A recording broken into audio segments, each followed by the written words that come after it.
There are no subtractions and divisions in our mind. There is only addition and multiplication. I will just remove negative thoughts and I will have positive thoughts.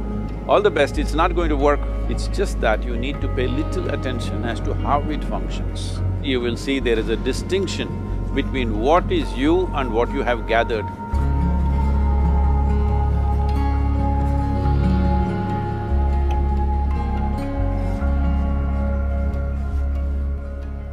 Well, see the way the question is asked and also the way normally it's addressed is, people think there is something called as negative thought and positive thought. They want to remove the negative thoughts and have only positive thoughts. For such people, I would ask them to just experiment for 10-15 seconds. Let them forcefully remove one thought from their mind. For example, next 10 seconds, just don't think of a monkey. Try not to think of a monkey for next 10 seconds. You will see you will be full of monkeys. So what I'm saying is, this is the nature of your mind, because in this mind, all the three pedals are throttle. There is no brake, there is no clutch. Whatever you touch, it will only go faster. In this kind of mind, people have been taught from moral teachers and religious teachers, do not think about bad things. Well, since then it's been a full-time job. So there is no way you can handle the mind like this. This doesn't need any great enlightenment. If you spend 2 minutes with your eyes closed, you will realize you cannot do anything forcefully with this mind. So, I want to remove negative thoughts. Do not ever go in this direction, because what you want to remove will become your quality. Always you will be on it. So what should I do?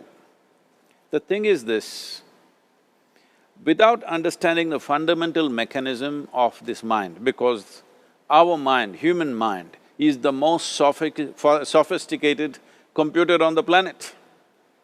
Even all the supercomputers have come out of this.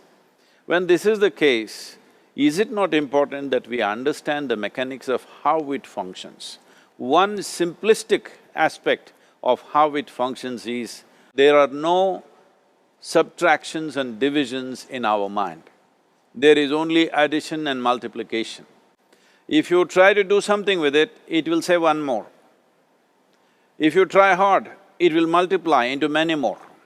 In this mind, you don't try to identify what is positive, what is negative and try to remove it. First of all, one needs to understand, this mind of yours, this body of yours is supposed to serve you. The life that you are is important. Body and mind are vehicles that must serve us.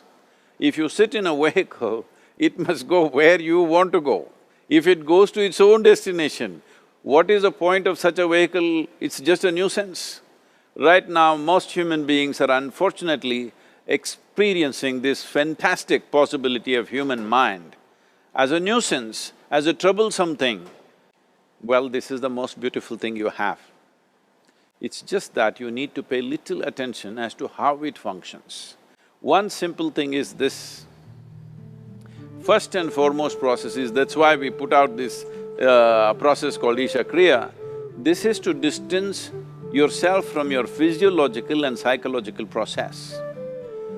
There is something called as you which exists. This is not a composite of all your thoughts and emotions and physiological processes. Beyond that, there is you. If you close your eyes, even if you cannot see anything, you're still there. It is through the window of your eyes that you're looking out, but if you close your eyes, it doesn't mean that you don't exist, you still exist. So beyond your thought, you still exist, beyond your emotion, you still exist. So that you, the life that you are, this has to come into your experience. Why is it that you're not allowing that to come into your experience, which is the most significant aspect of who you are?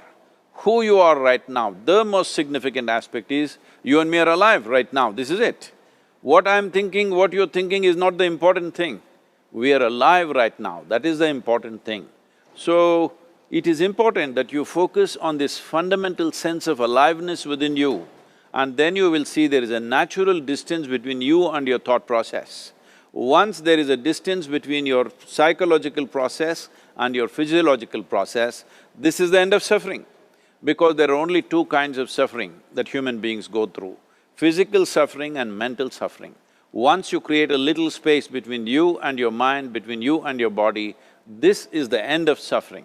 This is something every human being has to experience and know, otherwise thinking I will just remove negative thoughts and I will have positive thoughts, all the best, it's not going to work 100%, it's not going to work because nobody can remove it, they can avoid it for some time. So when negative thoughts come, you say Ram Ram, Shiva Shiva, whatever you want, but this is just avoiding, it's not gone. The moment you stop that, it will pop back with great force, otherwise it'll come back in your dreams. So it's very important, first of all you need to understand your anger, your resentment, your fear, your anxieties, the negativity that you generate. Generally resentment, anger, it is always directed towards somebody. But we need to understand this is poisons that we are drinking and expecting somebody else to die.